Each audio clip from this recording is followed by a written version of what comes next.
This conference will we now also be have recorded. some online participants as well that are attending via GoToMeeting, including some folks from Bangladesh. So just to set the stage briefly and explain what is the U.S. Forest Service, what is the Office of International Programs, and why are we here in Italy together talking about gender at an urban forestry conference. So the U.S. Forest Service is a natural resource land management agency. We manage for multiple uses. So we work on national forests and grasslands throughout the United States, and we address everything from timber, mining, recreation, wilderness conservation. We work through our state and private forestry, where we partner with private landowners and NGOs and other organizations.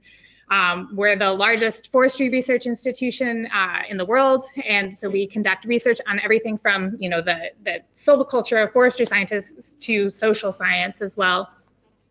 And international programs, what we do is we draw on that deep and vast and varied expertise that is the U.S. Forest Service, and we provide technical assistance to countries around the world.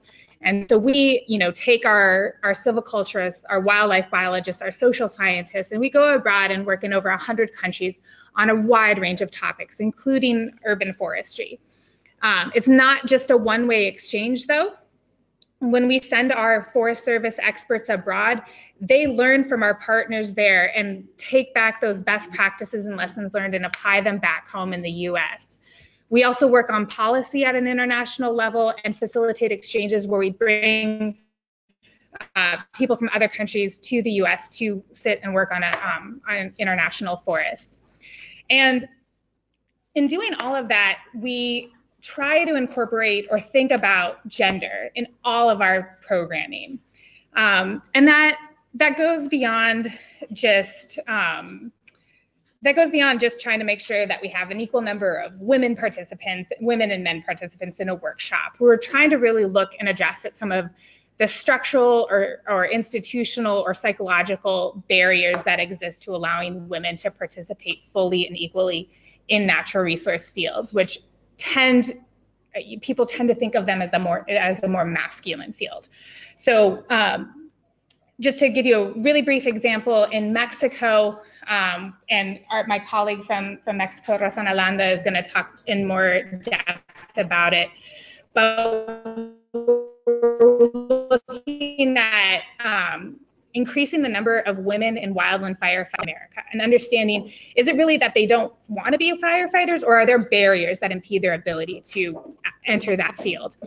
We're also looking at the different sides, not just focusing on women, but what are some of the perhaps unconscious biases that men may hold and that would limit women's ability to participate in these areas. I'm sure all of you are familiar with research that says if we educate young girls, there's lower pregnancy rates, they have higher rates of graduation, they go on to have careers and empower, get economic empowerment. So in Jordan, we work with a mobile education system, a bus that goes all around the country and works with students, both Jordanian students and also Syrian refugees. And that bus is managed and run by Jordanian women. In Lebanon, we work with seed banks and nurseries, and we hire Lebanese women to manage those seed banks. So we have lots of examples of how we're trying to incorporate gender into our programming. But as we all know, it's not just kind of feel-good, happy stories. There are a lot of other issues at play here as well. Is everyone here familiar with the Me Too movement that's been in the media, that, basically every woman has some direct or indirect experience with harassment, assault, rape, violence, structural barriers in their profession, and that issue is not just with movie stars. It's playing out in our agency with the U.S. Forest Service and other land agencies in the U.S. with the National Park Service, that we're having to face a real reckoning of how we have handled or mishandled when women come forward with stories of abuse or harassment in their field, and what that means at the physical, psychological, and then professional development level. And of course, around the world, we all know the sad stats that women make less than men, even when they have equal experience. And then, of course, at the really extreme level, women face, violence just because of their gender. So there's a lot of issues. There are a lot of problems. We know those problems. We want to talk about those problems, hear from our panelists about how, they address those issues. But we don't want to just dwell on the problems. We want to talk about, what are some concrete action steps and solutions that we can take to better this situation. So with that, I'm going to actually step away and introduce you to our moderator extraordinaire, Dr. Lindsay Campbell. She's with the U.S. Forest Service and the Urban Field Station in New York. She'll kind of run through the agenda for the night and also introduce our fantastic panelists that we have here. So the idea really is we want to have a frank, open, honest discussion and come out with some rich connections and opportunities. So thank you again for being here. Thank you.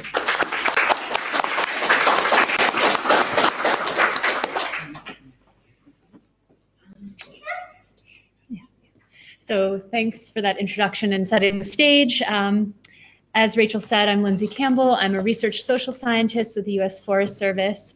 And just briefly, how I came to moderate the session, I moderated a similar but very differently composed panel at the recent International Urban Forestry Congress in Vancouver at the invitation of Adrina. Adrina Bardakjian and I have known each other for a few years now through our research and practice connections, and she's now presented on her postdoctoral research about women in urban forestry in multiple venues, the ISA Forum and other locations, and I'm just so encouraged to be a part of all these different spaces where women are coming together, and men and all folks who are in the room. Thank you for taking your evening to be a part of this conversation. So you have handouts with folks' bios, but I just want to point out who's around the table and their countries. So I have Alida Fundi from Tanzania, Rosana Landa from Mexico, Adrina Bardakjian from Canada, Radmila Usic from Ukraine, and Maria Arayave from Colombia. So for our run of show, I'm just going to turn it over briefly to Adrina to summarize some of those research results, share a brief film, open it up to the panelists who've prepared some remarks in response to a few prompts, and then very quickly turn it over to you for your questions. And then we have a reception back in the other room for 30 minutes where there's really time for one-on-one conversations, because there might be things you don't want to say in front of a whole room, but you really want a chance to chat with the panelists one-on-one. So turn it over to Adrina. Thanks, Lindsay. So welcome, everyone. Thank you. I echo Lindsay's thanks for sharing your evening with us, at least for the next hour and a half or so. My research has been on looking at women's experiences and roles in urban forestry and arboriculture across Canada and the United States. I gave a talk about 2 hours ago, so if you were in that talk, thank you for coming. I won't go through all of the statistics and results that I did in that talk, but just briefly, the objective of this research was to essentially understand women's experiences, their participation, their motivations, their barriers to getting involved in these traditionally male-dominated industries. So what are they doing now? How do they get into these fields? And then what are some of the obstacles? And then suggested strategies and solutions that they've presented that they would like to have seen in their education as well as in their current places of employment. So that was sort of the objective. That's what we kind of ran through. We had a survey that went out, again, through Canada and the US. We had a response of over 500 women, 515 to be exact, over the course of just under 6 weeks. So I think if we had left it open a little bit longer, we would have seen so many more results, which is really, if you do surveys, it's really unprecedented. It's really great to get that many responses in such a short period of time. So it's something we'd certainly like to continue working on. And as I said earlier in the evening at my other talk, it's something that we're looking into doing in-depth interviews if we can pursue the phase 2, provided we receive more funding. So essentially the main barriers that were described were discrimination, harassment, And one of the interesting results that came out, and I'll talk more about this as we go through each of the questions, was also discrimination, not just from men, but from other women. So that came up quite a bit. So looking at women's experiences, not just in sort of the policy and management, because we'll talk a bit about the different types of careers that women occupy in the green industry, but also in the operational side of things. So we see in our responses, we saw a lot more responses, or rather results around harassment in more of the operational side of things. And so certain types of discrimination or certain types of barriers appear in different types of jobs. So that was something interesting that came out of the results. And then suggested strategies included more education, more integrated education, better opportunities for leadership and professional development. And so we can get into that. So one of my roles, I have a creative arts background. I got into urban forestry about 15 years ago. But before that, it was all creative writing and storytelling. And so what I like to do is I like to communicate these stories in different ways, in creative ways, to multiple audiences so we can reach wide audiences.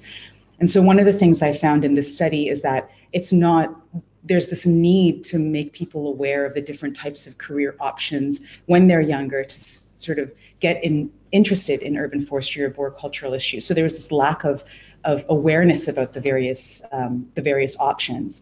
And I had said this earlier, but it's not the sector instructors that are necessarily providing career guidance for people. It's the guidance counselors, it's the career centers, it's career fairs that students go to. So it's the desire is to reach those people, to educate them about the various options in sort of green industry and green careers, so that they can present these to students and potential or future employees and that future generation as viable career options. So in the interest of that, I produced a film in collaboration with Fleming College in Ontario. It's a short 4-minute film that we're going to screen for you today. And it's really to showcase the diversity of women from different backgrounds and age ranges, and the diversity of careers that these women can have. So, and then we can start the discussion. Okay.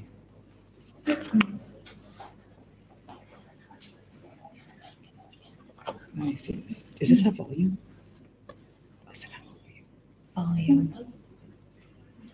Find yes. How do you make it big? Arboriculture and urban forestry are multifaceted industries. There's operations, climbing, production, preservation, planting, design, research, planning, policy. The list goes on. And all the work spans across a variety of sectors, from public to private and non-government organizations, have also historically been male-dominated industries. During my doctoral research, I interviewed many arborists and collected stories about language, labor, agency, and education. Many of the stories from women included perspectives on their often underrepresented roles.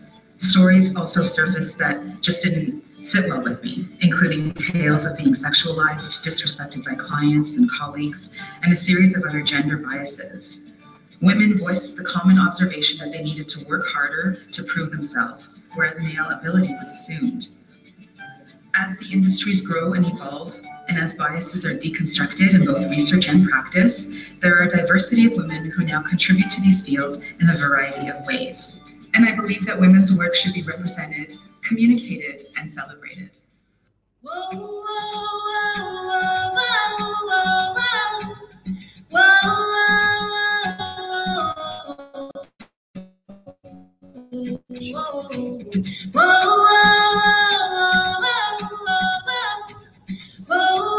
The one thing I would say about the industry is that it's full of passionate people, and it's full of people that really care about what they do, and that's something that constantly drove me to continue my research and my career. Every day is a learning experience. Every day I get to see different trees. Every tree is different, still in awe of how trees are so resilient and how they adapt. I don't think I woke up one day and decided I was going to be an urban forester. It kind of happened naturally through the decisions I made during my studies. And trees was like that great middle ground where it was technical and scientific, but at the same time dealt with community and people. Earlier on in my career, the challenge was being accepted as a woman working in the industry. facing and experiencing workplace harassment, workplace discrimination. And then there's another challenge as being a woman in this male-dominated industry is getting clothing and safety apparel to fit. A lot of these people in here are my mentors or motivate me, and I see what they can do and what they have done to grow awareness and a supportive network, the pillars, if you will. It's great because it made a stronger voice for the profession than our colleagues, what they did in the past. One of the things I love about horticulture is that it has so many different aspects, that it appeals to so many different people. Just because you're a woman and you don't like climbing, you may love another aspect. So the longer I work in this career, in this profession, the more responsibility I have. And it means that I don't have as much opportunity to get out.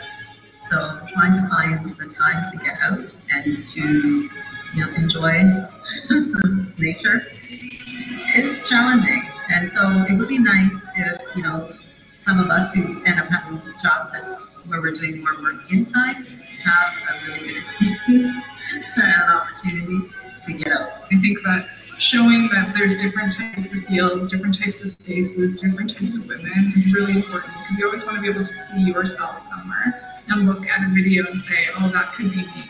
And I think that bringing those voices together is critical to engage the next generation.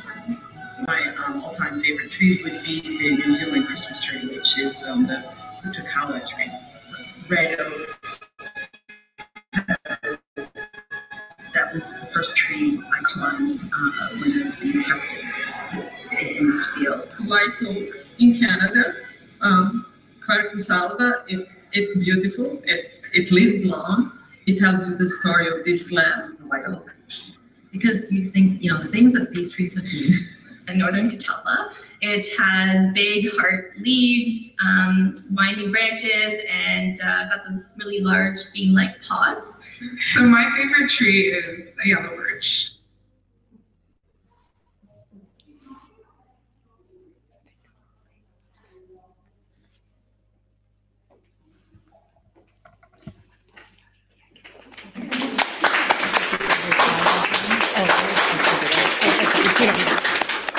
Great. Thanks so much, Adrina. That really sets the stage. So our goal for the panel is for it to be very conversational and not a series of mini talks. But for the first question, I do just want to go in order to hear everyone's story, because it's one thing to read someone's name and their bio, but all of us have sort of pathways or career trajectories, some more straight and some more winding. And I would love to hear, just in brief, the story of how and why you entered this field or these fields, recognizing that natural resource management is a broad set of fields. And in particular, if you had any female mentors or sources of inspiration, I think it would be great to hear that as well. Can we start with Elida? Is that okay? Yeah. My name is Elida Fundi. I come from Tanzania, and I'm working with a non-governmental organization known as Tanzania Community Forest Conservation Network, which we are supporting communities living adjacent to the forest in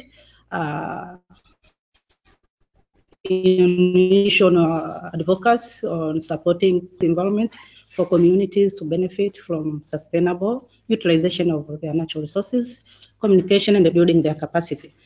Coming to why I entered on the field on natural resource management, my background, I'm a sociologist, studied sociologist, but I had a passion of working with the local communities from the beginning.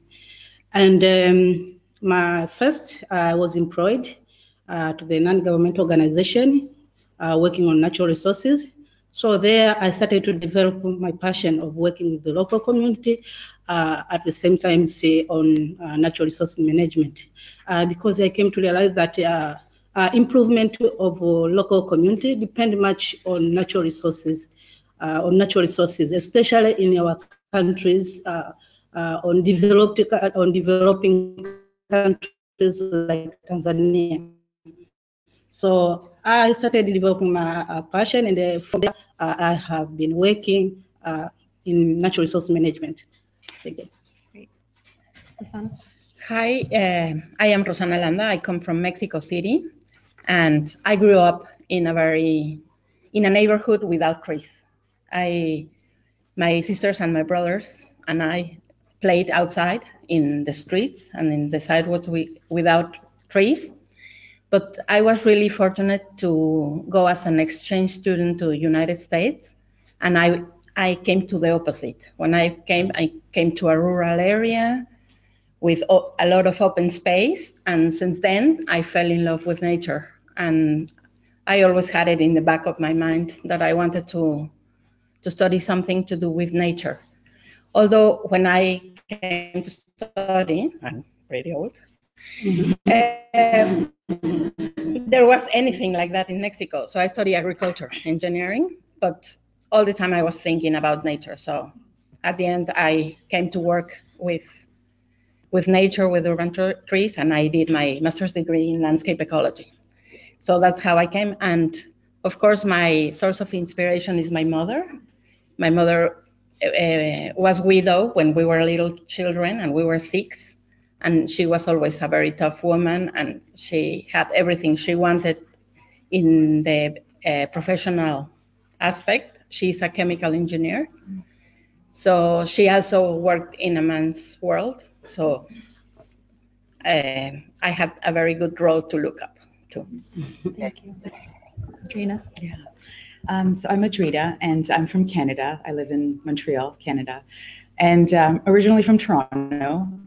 My background, as I mentioned earlier, has always been in the arts, and my inspiration was also my mom. She was a fashion designer and taught at Ryerson University for 30 years in apparel design. And so I always grew up going to fashion shows and kind of roller skating down the halls of that university when I was like 5 years old, watching her get ready with her students and stuff. So she was this very artistic, creative inspiration for me to pursue my life in the arts and creative writing and theater. And then after my undergrad, I had this opportunity to go to a tree planting camp, which I didn't even know what that was. So I was like, what is that? Sure, I'll go. And I went to a tree planting camp, and that the same fall ended up going to a thinning camp, a bush camp in Northern Ontario. And it was there that I really was exposed to forestry as a career and as a profession. And I couldn't, it was unfathomable to me that people would leave their families and just live in a bush camp. And this was very foreign for me. I'm Armenian, that's my background. And Armenians don't necessarily do this kind of thing. So it's like lawyer, doctor, engineer. Those are your options. I said this earlier. And so I became really fascinated with this industry, and that this was a career choice. And because I was a writer, I mean, I was interested in kind of writing accounts of these silviculture workers and their experiences and their labor concerns. And this is really where I became interested in social sciences and this idea of inequality and what people had to deal with and all the barriers and issues that they were contending with. And so when I came back to Toronto at that time, I pursued urban forestry. I did a master's in forest conservation at U of T, and then segued into urban forestry as a career. And then throughout my PhD, I worked on looking at stories of arborists, specifically climbing arborists, and their experiences with respect to language constructions and how we talk about urban forestry or professions or anything really, and how that really shapes our behavior towards urban green spaces. So that was one of the narratives. Again, labor inequality, agency and affect. So how people feel about their work really impacts their performance. And as frontline workers in urban forestry, arborists really have the power over the shape of the physical urban forest and its sustainability. I mean, they're amazing. What they do is amazing. And so I'm a real advocate for arborists and the work in arboriculture and overall urban forest planning because of those reasons. And then the fourth narrative was looking at educational inconsistencies. And so I just became fascinated with this whole field. And so all my work has kind of permeated that. And I believe, and I said this earlier, I believe that everyone has the right to be heard and that we need to get uncomfortable to make meaningful change. And so that really is rooted in all of the work that I do, that really permeates that. So, Thank you. yeah. Radmila? Hello, my name is Radmila, and I come from Ukraine, from the region on the west of Ukraine, which represents the largest continuous forest in Ukraine. So forests have been always around me. However, my background is in economics. So how I get into this sphere, I must say by chance. I was working in a transport company, and there was this advertisement in the newspaper that the international company was looking for a coordinator of the economic sector and natural resources. And I thought, well, why don't I give it a try? And I must say it was the toughest interview in my life and longest interview. There was men foresters from Switzerland and from Canada. And by the end of the interview, I was so tired and said, you know, I don't know anything about this field, but I would love to challenge myself, and I think it's so interesting. And they said to me, good, we need some fresh mind. And so there I was, and now for 14 years, I'm with the same people. Actually, we have finished the project, the international project, and a bunch of 6 friends, we started an NGO, and today we are working for 14 years around forestry, supporting professional foresters and different stakeholders in implementing sustainable and close to nature forest management in the Carpathian region. So, and I think I met a lot of amazing people in this sphere, both men and women. Thank you. Hello, my name is Maria Arroyave, and I am from Colombia. I am a forest engineer from the National University of Colombia too. And obviously, as a forester, I love trees. But in my program, in the undergrad program, we didn't have the urban forestry course as a mandatory course. But after 6 or 7 years after I graduated, a professor with a great experience on urban trees offered this urban forestry course. So I got into that course, and so that's how I got involved. And also I was the leader of a project in urban forest management in Medellin. This is where I come from. And then I realized that we had a lot of, we needed more research and training on urban forestry, since our foresters didn't have that learning in their universities. So as a professor at the Antioquia School of Engineering, I started to offer continuing education on urban forestry. And you are welcome to come if you want. Actually, sometimes we offer a 1-week urban forestry course. So we have people from Costa Rica and from other countries that you are very welcome. We have like 700 tree species in Medellin, so you are welcome to visit us. And it's a spring, it's always like a spring time in Medellin, so it's a nice weather. I have to recognize that in urban forestry, my inspiration, and I think he will always be, I'm sorry, I have to say he, but David Nowak is by far my inspiration, because all he does, I want to do what he does. I would like to do all the I3 things that he does, so he is my inspiration. But he believes in me, so he trusts what I do, and he helps me in my job in Colombia, so I like that. Thank you for all those stories.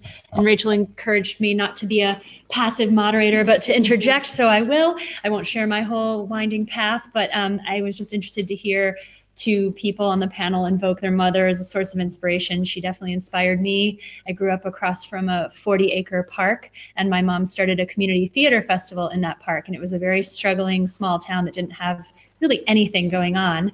And that theater festival still goes on now 37 years later, and it's essentially, you know, kind of the beating heart of the town. So from there, that drove my interest in sort of open space as a platform for community cohesion and social engagement and all the work that I do around stewardship. I hold that very close to my heart. So I just think it's great to hear, by passion or by chance, whatever the path, all of you found your way to urban forestry, and I think you're all enriching this field with your involvement, so thank you. I do want to turn, of course, to challenges, and we don't have to go in order, and I hope you'll build off of each other, but what are some of the greatest challenges facing women in both urban forestry and natural resource management in your country? And anyone brave enough to go first? Big question. Well, I can briefly update the situation in Ukraine. Well, as I mentioned, I come from a region which is forested. 60% of people live near the forest, so this is still a very important source of income for the population. However, due to the economic hardships, many men migrate for jobs abroad, leaving women to care about the household and the livestock, and of course, to prove their professional abilities as well. So, in total, in Ukraine, the forest industry, it is not a big employer for women. In Ukraine, 21% of women work in forestry.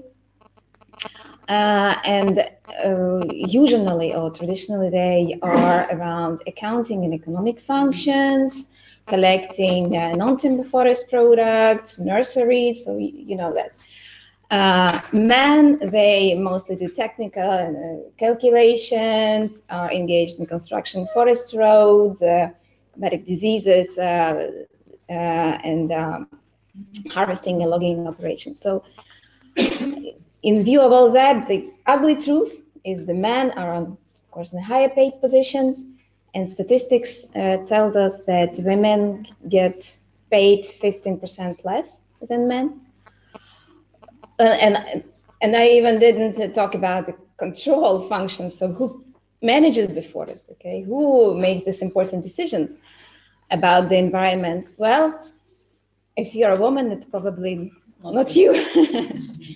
And that is especially true for young people. So again, statistics, 13% of women are in leading positions in Ukraine. And as I mentioned earlier, I think it's similar for many of the countries. The EU statistics says that the workforce in forestry today, 1/3 of the workforce is men 49 years and older. So the workforce is aging. Well, okay, so the good news is that Ukraine, well, there is some progress despite many setbacks. Just in May this year, the Council of Europe has introduced the gender equality strategy in Ukraine, and the government says that's, well, for the first time, the government has this equality strategy, this priority.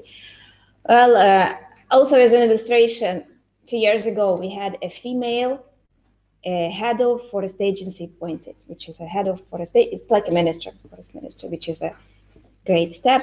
She was in her position for 1.5 years, and then she left for maternity leave. That's about it. The main challenges that, yes, women face different opportunities in terms of access also to education. They more often tend to refuse the opportunity to acquire additional qualification, yes, a second education, because they need to stay back home. And that's why, maybe I shall tell about this later, what we are doing on this front. Thank you. Yeah. You? Okay, yeah. As I mentioned earlier that I'm coming from Tanzania, is one of the developing countries. And the country is facing a high level of poverty, especially 70% of the population are living under poverty line. And this is higher to female-headed household, especially those who are dependent on agriculture and natural resources to improve their livelihood. You can see that these families are depending much on natural resources, especially there is biomass energy for cooking. Most of them, they are using almost more than 90% of the population in Tanzania use charcoal and fuel wood for cooking, which is a big challenge which contributes a lot on deforestation rate in the country. So, if you are talking about energy for cooking in the African context or in the Tanzania context, the one who is dealing with the energy for cooking is a woman or young girls. So you can see that women and girls are the one who are suffering for this. I remember Eve mentioned this during the open ceremony. Yeah, it is true. The disappearance of forest have negative impact to majority of women rather than men. So you can see that those who are suffering a lot are women. And they spend a lot of time looking for the source of energy rather than investing in other development activities. So this is a big challenge which is facing women in my country. And another challenge which is facing my women in my country, there's some culture beliefs which exclude women from utilize other resources. Like some of the tribe in Tanzania, for example, they are not allowing a woman to own land in father's side. So if you are born to this side, you are not allowed to own land or to access land from your father's side, because they believe that you are not from that side. You are going to be married to other families. So this is not your side, it's not your part. So this is a challenge. Several initiatives are going on to make sure that they are addressing these challenges. The country have developed a land policy and the Land Act, which provide equal access to all women. So it is trying to address this challenge in that way. And also another challenge to women is low awareness of most of women on policy laws and regulation related to natural resource management. And this poses a risk for them to participate in making decisions on various issues which are affecting their welfare. So that is a big challenge to also to the women in our country, and several initiatives are done and are continue implementing to make sure that the awareness of these issues, especially their laws, their responsibility, their rights on natural resources, they understand this and they demand that their rights. So it's yeah, and another challenge is the issue of climate change. It is affecting a lot of women. The issue of drought, flood, water scarcity, food, shortage of food. So those who are suffering a lot are women to those areas. So yeah, thank you. Those are some. Well, I will say that in Mexico we have strong stereotypes. So maybe the strongest in Latin America. So women belong in their house, and the fact is that many women believe that too. So it's a combination of factors, but one of them certainly is that they don't have their priorities straight if they want to work in the house or pursue a career. But if you want to pursue a career in forestry, there are many challenges. One is prejudice about the women leader being a leader, when you are a woman, we say in Mexico that when you are a woman, if you make a mistake, all the women make the mistake. Opposite of the men. Of course, we have limited capacity building opportunities for women. And also, I don't want to get into all the violence and sexual harassment, but we also have that in Mexico a lot. So maybe those are the strongest ones. Thank you. I think, so based on the study we did for Canada and the US, I mean, the challenges or the barriers that were presented were less so much focused on violent crimes, let's say, but more on, and less on severe poverty, but more on an unequal pay scale, which we've talked about, discrimination in general, again, not just by men, but from other women as well. That came up quite a bit. And not being taken seriously in whether it's meetings or whether it's on site. So as I mentioned earlier, so we have sort of this sort of management or non-field work, let's say, types of roles, and then the field work. And so these are presented with different challenges. And you might have mentioned, or you might have heard Wenda in the video say that one of the challenges that she's presented with as a climbing arborist is the equipment and clothing that doesn't fit women properly. Yeah. It's the infrastructure of the industry is geared towards men. And even though more women are getting into the industry, and we're seeing that more and more, particularly in the last 5 to 10 years, it hasn't caught up. That infrastructure for women in the industry hasn't necessarily caught up, whether it's apparel or equipment. And so that's a big challenge that was presented for the operational side. And then another, I'd mentioned this earlier this evening, another challenge is being kind of harassed or just undervalued and denigrated by clients and colleagues on the job site. So this one participant, one of the stories that she said was, well, basically like she was backing up a chip truck and the clients were clapping because she was a woman and she was doing it. And they thought it was the greatest thing. Whereas if her male counterpart had been doing it, it's just a skill that's assumed. I mean, you should be able to do that, move your equipment. Or coming up to a job site and the client not even looking at the foreman because she was a woman and kind of looking at her employee who had just been hired a week before and only wanting to deal with the male employee. So it's these kind of nuanced and more subtle, I would say, than violent crimes in comparison. But they're there, they're present. And we'll talk about strategies in a minute. But I would say those were sort of the prominent challenges that were presented, and then again sitting in rooms where women didn't feel heard and they weren't being listened to until a male counterpart voiced the same, let's say, suggestion in a board meeting, let's say. So and I liked one of the suggestions earlier today. It was I can't remember what she said. It was that women were empowering other women. So sitting around a board table and let's say Rosanna would say something, I'd be like, Rosanna, that's a great idea. So women were trying to empower each other in these kinds of situations rather than waiting for validation from others that they weren't getting.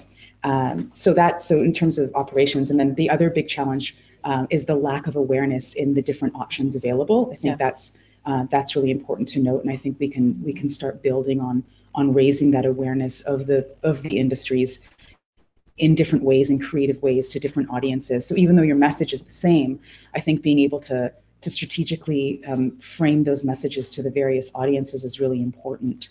And then one of the things that came up was also in a professional context, whether it's operational or more sort of less fieldwork oriented, some women felt they didn't know what the ramifications would be if they were to speak up. And so they were met, the ramifications would be if they were to speak up and if they were to tell their manager, I'm being treated poorly or this is happening, that they would often not necessarily get the support that they were looking for.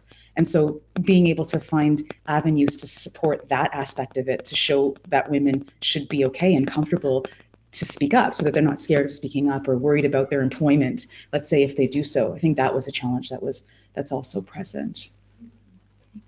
Thanks. Question. Just in about 10 minutes. Thanks. Please hold it. We do want to hear from you. Do you want to add? Okay.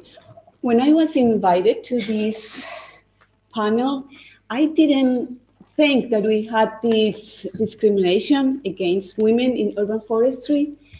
But then I thought about like a president of an industry, a green industry, having two curricula, one from a woman and the other one from a man, that they have to climb a tree, prune a tree, cut a tree.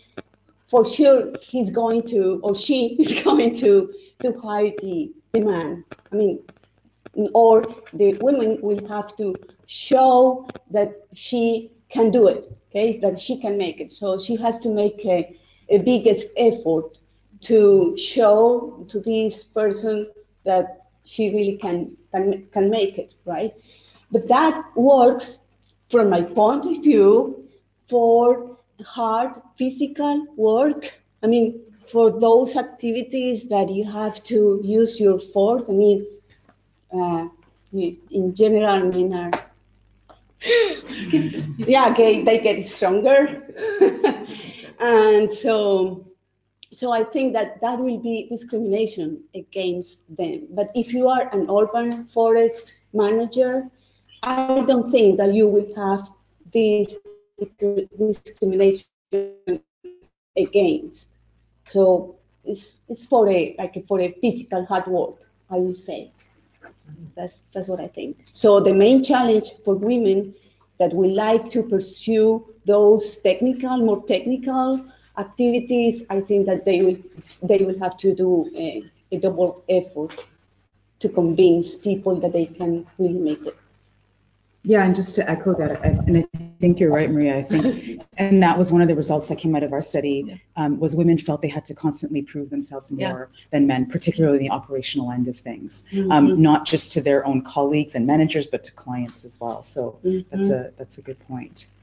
The other challenge, just because it's on the top of my mind, because we just talked about this, that women brought up was this idea of work-life balance, particularly when they have children, and not because that falls on the women to bear the child, but so what that does to their bodies and coming back to work, especially on the operational end of things, and then also job security. And we talked about maternity leave, and maybe you could speak a little bit more to that. Yeah, I mean, I think as a person who's here traveling with my 8.5-month-old and, still breastfeeding and all of that, my mind is tuned to this idea that, there's a drop off, and that we lose a lot of women in any professional career because they're not able to have a career that allows them to balance, their work life and their home life. And I think obviously there are some bright spots where that is changing, but there's a long way to go, and there's a wide gamut of what is sort of the standard practice for not only maternity leave, but paternity leave and family leave, and making it possible for us to have sort of child rearing. So I think that's a huge sort of area in which a lot of work can be done. I want to thank you guys all. There are these really embedded realities, access to resources, access to decision making, access to education, culture, beliefs, powerful norms, and even some of these more subtle practices that Adrina started to surface. So there's a lot of challenges stacked up. I'd like to hear a bit more about how we can then create more space and opportunities for women to particularly build careers in these fields, in urban forestry and natural resource management. How can we work together to encourage women both to enter the field, but also to advance it, to not leave? And if you could leave us all, if you have one concrete sort of next step action that you would suggest towards strengthening the role of women in these fields and building equity, what would that be? Well, I would start with, yes, women have to know that there are career choices in this field, because it's a fact that they don't know that they could be in there. But for the ones that they are already there, I think that workshops sharing the challenges between women are very important. We have an experience. We are in next February, we are having the 3rd workshop of Latin American women working in wildfire management, wildfire wildfire fighters. And I attended both of the workshops because we are partnering with the U.S. Forest Service in this, with international programs, the program Mexico. So we invite the women to the United States so they can hear the stories of women in the United States, but the women that are in the different positions, leadership positions, and also in the crews. And I was really amazed to hear the stories of the women in the United States, but also the challenges that the women in Latin America face. And what they realized, what they came home with is, one thing is you have to ask for things. Sometimes they are not, they don't have the courage to ask. They want to pursue a next position. So if you have clear your priority, you can go with your boss and say, I want to be. An example was, there was a girl that was in a crew and she wanted to operate the water engine. And they never let her because of her security. Because in Mexico, that's how we sugar machismo. It's, you are very kind to woman. You do the things for her. So, no, little girl, you're not secure if you do it. So she came convinced that she was going to ask her boss that she wanted to know which step by step she had to do to be able to be the operator of the water machine. And as that, we have many stories because I have done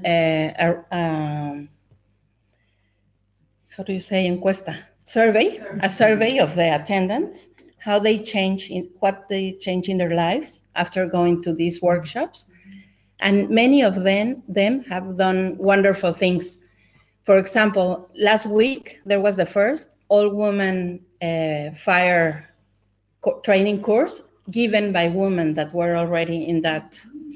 And they never thought about that they have to support other women, because it's true what you said. One of the things that came up is that some other women harass women too. So if we have gender solidarity, that's what I call it, you come back and you try to help other women. So these girls now in the Yucatan Peninsula, one is saying, we're going to hire 2 more persons in our crew, and we already decided that they are going to be women. So we already gave flyers asking women to come to get the job. And that was very nice. Everybody had goals. So what I think is, you have to create your own toolbox, what you need to go. You have to sensibilize your boss and all the men around you, but with kind words.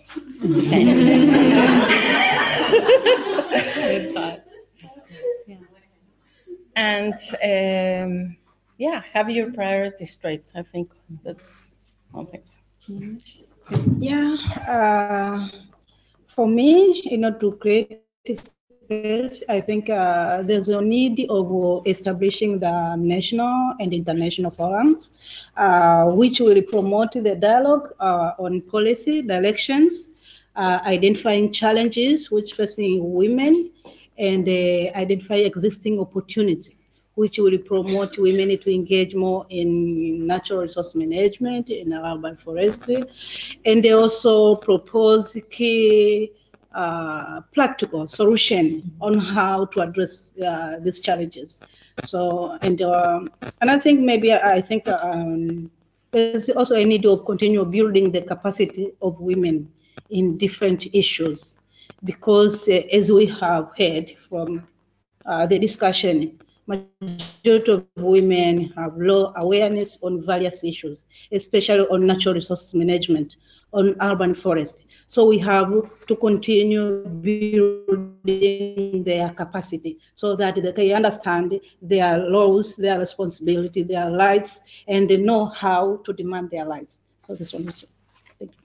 And I think it depends on, in our case, let's say Canada, US, like women occupy different roles. So when you look on the operational end of things, yes, traditionally it's been male dominated, but when you look at different sectors like education, even in the environmental sector, like education, and it's mostly women, or the NGO sector, it's occupied by mostly women. I work with an organization called Tree Canada. I manage their national urban forestry programs and research development, and our staff is mostly women. And it's interesting to see that as we've grown as an organization, like that's happened. I mean, it went from 3 employees to now over 16, and it's mostly women. I think there's only 3 men on staff now, and to see that grow, and to see the influence of women and how that's changing some of these barriers is also interesting to would be interesting to track, I think, over time, over the next 15 years or 10 to 15 years. So that's just one thing I wanted to share, but also just what you were saying, Rosanna, like I think having leadership opportunities or just forums where women can get together and speak to each other has been really meaningful for women. And Lindsay and I did a panel like this in Vancouver, and I was part of another panel in Ohio in August with the International Society of Arboriculture. And women see great value in being able to connect with each other and share their stories, and be able to just have that opportunity to speak with one another, to learn from one another, and to kind of get strategies from each other. Hey, like I had this experience, and what did you do in this scenario? And so I think that's been really helpful for women to have that opportunity to share with each other. And I think sort of stemming from that is also formalizing mentorship programs, I think would be really important for women. So in our research, we found that women kept asking for that. I want hands-on learning. I want a mentor that's a woman. I want to be able to learn from her and to kind of get that input. What was it like kind of going through this field? And so setting up more formalized mentorship programs, I think would be a concrete strategy that we can start looking into, whether it's through institutional support or industry support. I do want to plug in here for, I recently just found out that Bartlett Tree Experts actually hosted a 3-day forum just for women, like for their women employees for training, and women came across the country in the US to basically be part of this 3-day event, 3-day conference, all paid to train their female employees.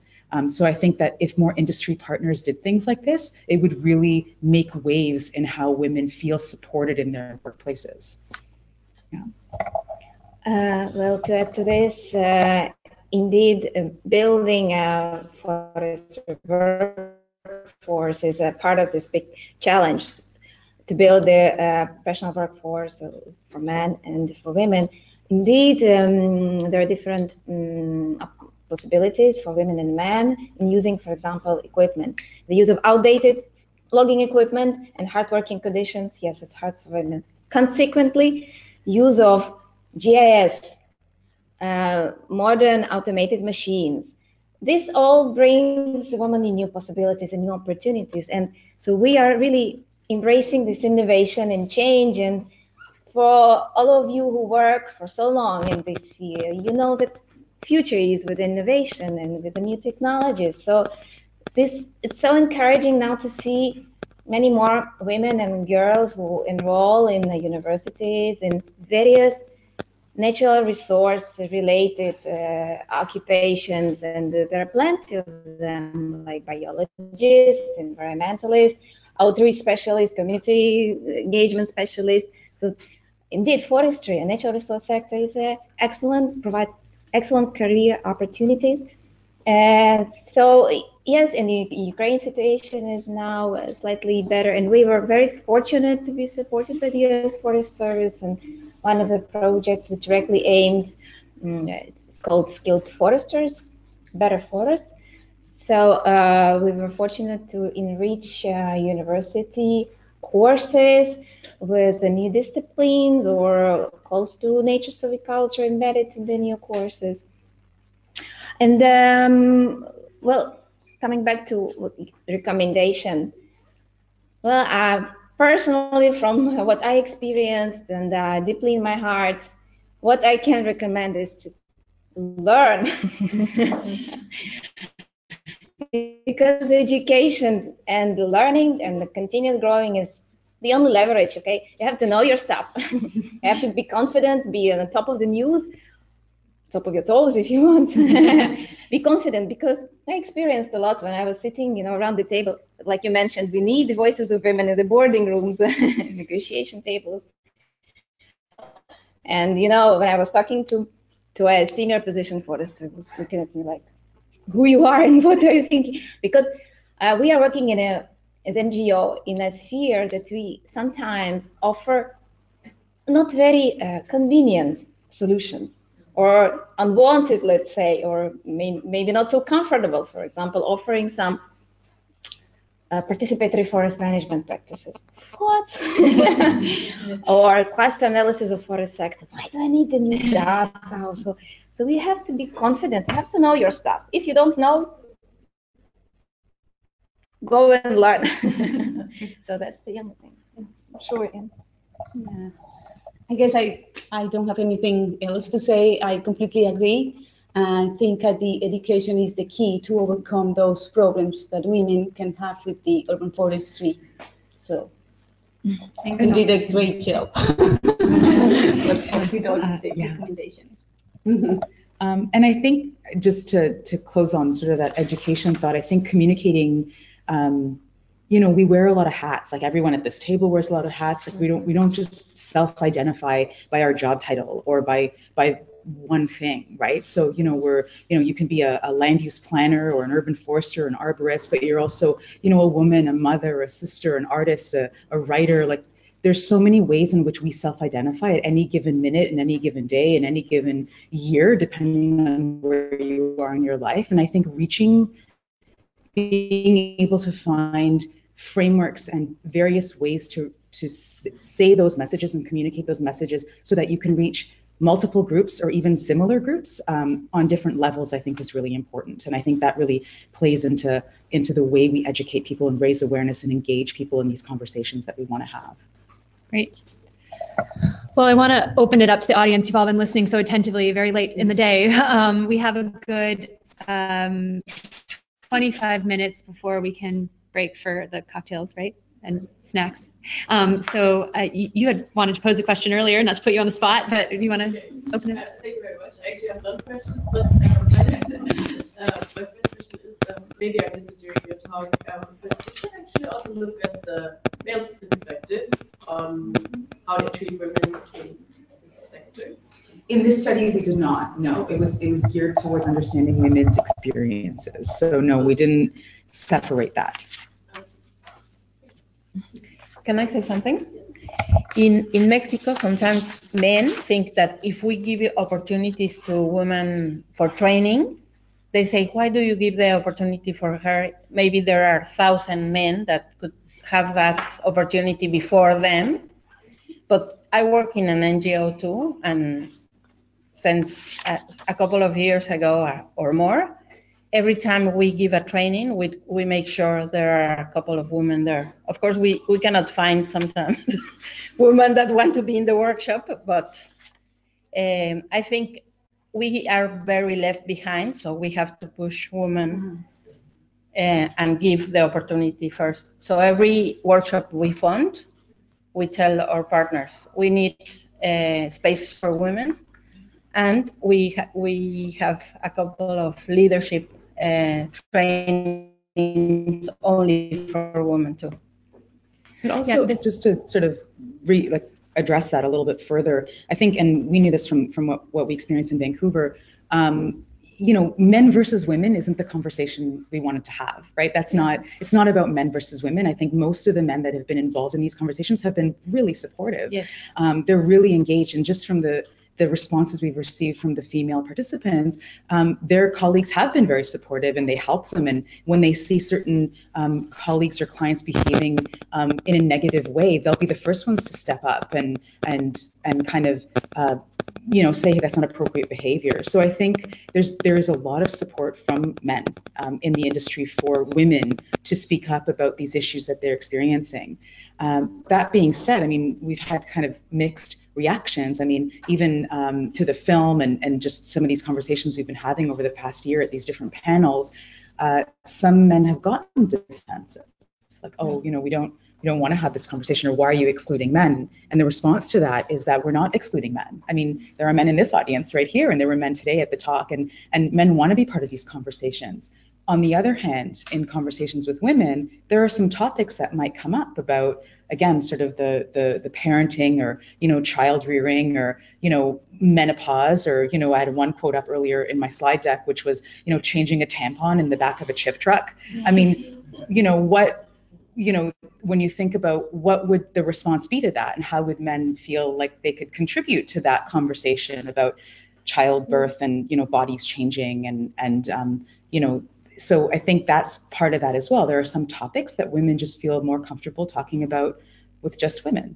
But none of these events that I've ever been to, or any networking event, and there's been many in the past few years that have engaged women and been there for women, none of them have excluded men, which has been nice because men have actually come and contributed. I mean, I think building on both of these, this idea of sort of allyship, that, if there are people who have positions of authority or power, there's no better person to make that space than that person. So, we're in an already existing structure of, male-headed decision making, and, you saw the panel this morning sort of transform in real time, and so. It's staggering. We were trying to take a picture of the slide, and then it changed. And I'm glad it changed, but it shouldn't change at the 11:99th hour. Yes, they were so honest. It was so refreshing.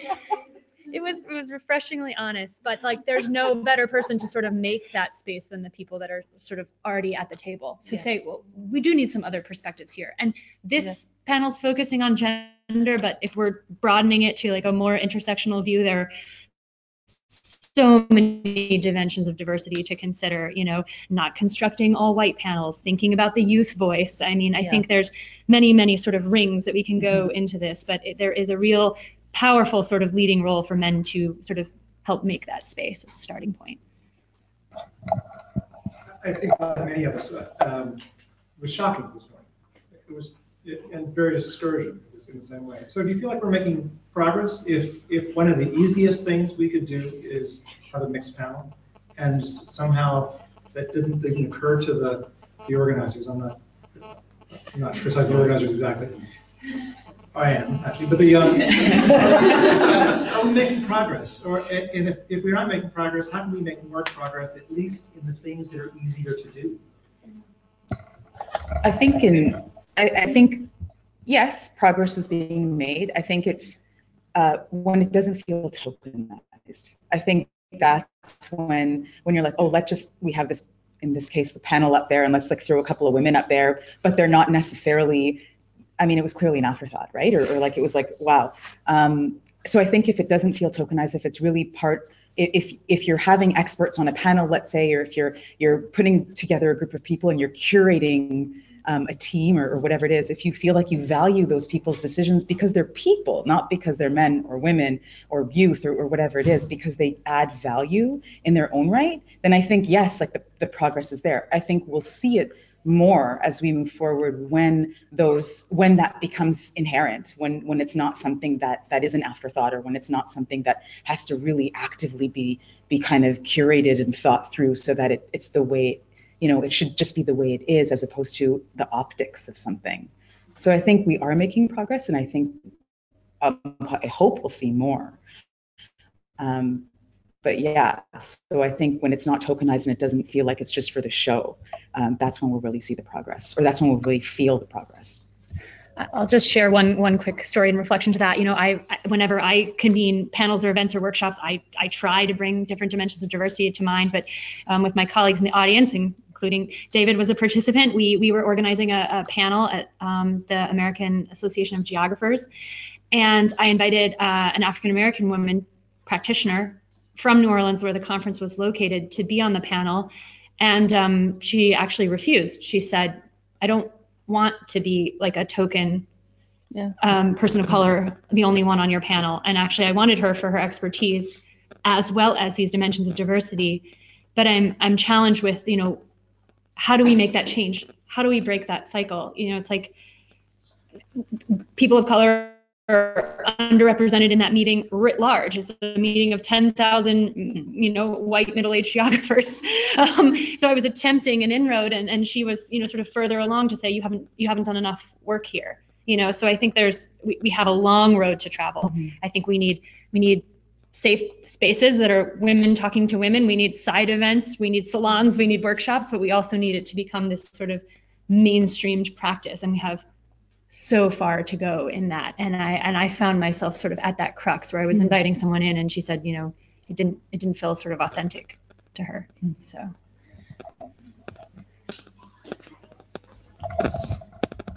Good night. First of all, I just want to put my 2 cents here. My name is Tania Vázquez. I'm the secretary of the Department of Natural Resources in Puerto Rico. And one of the things that I have experienced in my position is definitely discrimination, not just for being women, because they think I'm John, right? Which is good for me, but not that true. But the thing is, and I just wanted to give you a short example, and then I want to give you what I did to manage it and work with it and my other employees. I was probably 6 months ago, I was in an international forum with other ministers from Latin American countries. They call ministers, they're not secretary. So I was the only woman there, and it was so funny. We got to the conference, and I was part of the panel as the secretary, right? And they were taking the official picture, and the photographer, which a Dominican man, was in Dominican Republic. He was like, "Hey, little girl, move to the side because we're taking a picture of the official." And I was like, first of all, thank you for telling me I'm a little girl. Thank you. And secondly, I'm a secretary. So, like, this happened in the 21st century. So I never thought something like that will happen to me, but it did. And I just laughed. It could have been a really bad experience for me, and I laughed and I said, like, thank you. So one of the other ministers, which was the positive part, was like, she's the secretary. She's actually a constitutional secretary. So she's going to be in the middle, and they put me in the middle. Like, trying to give the example. So it was a man, and it was good for me. And as secretary, I am the commander-in-chief of a police force. And it's very difficult to be commander-in-chief of a police force being a woman. Most of you, especially in a machista society, you got there and people look at you like, really? It's like, yeah, I'm the boss. So deal with it. But one of the things I try to help my employees, I have around 15,000 employees, and most of them are women. So one of the things is trying to give them encouragement of, I had this experience, but it hasn't stopped me. I'm going to go every day, do my job, and I'm going to do better. And one of the things that I noticed is the lack of education or the lack of options. Most women don't know, especially not everybody knows what green industries are and what are the options. So I think that's the first step. We need to tell people that we got a lot of professions, and that green businesses are profitable and are good for the environment at the same time. So we have a lot of professions that can go in that field if you want to be. And as a woman, there's no obstacle for you to be there. And trying to encourage each other, I think, is the key for it. I have a lot of experience with women putting down other women, and I think that's the problem. Or in a machista society, I know what you're saying. Yes.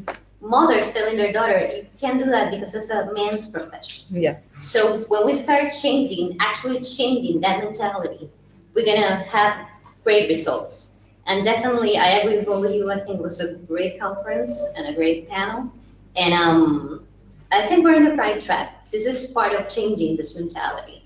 So thank you. Thank you. Any other? Just 2 things. Number one, the term you were looking for earlier was amplification. amplification. Amplification. And you can just Google amplification in Obama, and articles will come up about what happened with that, with Obama's advisory council. The other thing I was going to say is one of the things we've been talking about in California is systemic racism, and just the fact that it is totally, I don't know about the rest of the world, but in the United States, it is totally embedded in everybody, and they don't even realize it. When you start watching it, they don't even perceive how racist they are. And I have examples of it, but I think the same thing sort of applies to the attitude towards women. This is ingrained over centuries. This reaction that you had, the secretary, head of this is an example of it. So I think when we say to ourselves, yeah, we're on the right track, sorry, I've been around for a while. We thought we were on the right track in the 70s. and things haven't really gotten that much better. And I also have to admit that I've become more, what's the word, aware of how much privilege older white men think they have. And you see it sometimes at these meetings, that the person who gets up and talks is an older white male when there's a chance to talk. So I think women are going to have to keep getting up and speaking up, and don't assume it's on the right track, because it's going to take a while. The Me Too, the hashtag Me Too, that is fantastic. You could say that was a good thing that came out of Trump's administration, right? That it's waking people up. I'm not being facetious. In some ways I am, but I'm not. And we have to keep going on. So thank you very much for this panel and for all these stories. Thank you. Well, I just wanted to echo my thanks and appreciation for your inspiring stories this evening. It's been great. Just want to push, because it is our common shared experience of today, of being part of the opening ceremony and the plenaries. And just want to push on that a little bit more. If we were to make space, I wonder how you feel about saying, well, it is nice that 2 women were invited onto the opening ceremony in real time. But is it really making space? Would making space meaning 2 men would have stepped away, and we wouldn't have had such a long opening ceremony, and we wouldn't be behind schedule all day. I'm just saying. And so I just wonder if you all wouldn't mind if I am using Rosanna's nice thoughts about speaking nicely and politely, if I might make some suggestions to the forum to say, I know 1, 2, 3, 4, 5, 6 women who could be plenary speakers next time. So, I mean, because there are no female women plenary speakers either. It's any day, yeah. Any day. So, just want, if that's all right with you. Please, yes, go for it. 40, yes, thank you. Yeah. Just to build on that, my name is Liza McKay with the U.S. Forest Service, and last year Rachel and I came here to Mantova to do a little scoping mission for a group or delegation, but also to meet with the organizers. And we actually submitted a whole list of names of women for both the scientific committee and organizing committee. And guess what? Well, we saw the results today. So we still, we have a long way to go. And young women in particular, I mean, I can speak when I was younger, a few years ago. You know, you're also treated a little bit differently in the world, in this global arena. You're often discounted. So when you make suggestions, valid as they may seem, for a lot of the older white men, they really do discount you. And a good example of this was when I traveled with the former chief of the Forest Service to a global meeting, and he had to leave early, leaving myself and another colleague of mine, another woman, to be his proxy. So that meant that we spoke for him. We were his advisors anyway. And in that room, we were the only 2 women, or rather there were 3 of us, only 3 women. And every time we tried to make an intervention, we were talked over, we were not, called on. I was 8 months pregnant at that time, and I had to actually bang the table to get attention. That didn't work. I stood up, clutched my stomach. They looked at me and, still, I mean, they gave us a voice, but it wasn't counted in the minutes. So that's about 6 years ago. Wow. So in May, when I went to another meeting, this is like Me Too movement has come on, and we're a little bit more aware. Again, so again, the topic was ironically diversity, and the people leading this was in Indonesia, the people leading it were white European, and they didn't once have a plenary speaker from Southeast Asia or a woman. So I kept trying to raise my hands and saying something, and I finally had to give them the feedback officially that this was going on. And I think you make your voice, you carve that out. So that's where we are. That's where we still are, and I don't think that's going to really. We're not going to make those huge leaps. We're going to make them. Great. Thank you for sharing that. And I'm sure there's dozens more stories in the room. So, there's really no way to close this. It's just an opening to a conversation that we want to continue. But I heard so many amazing phrases that I'll carry with me: gender solidarity, sensibilize your boss, bring your whole self, build capacity, know your rights, but also know your stuff, be confident, and we'll carry forth from here. So thank you all for spending the evening with us. The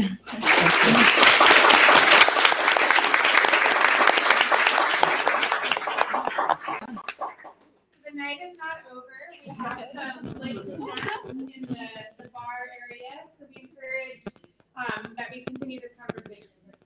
I believe it's going to be a long one. So please join us in the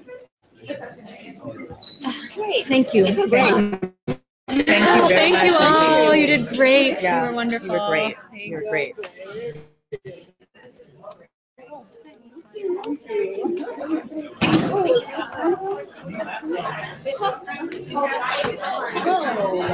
Thank you so much. You're so good. Really? Like summarizing and like restating and kind of reframing and very good. Yeah. That's a very good skill to have. Yeah, it's just sort of like coding on the fly, basically. Yeah.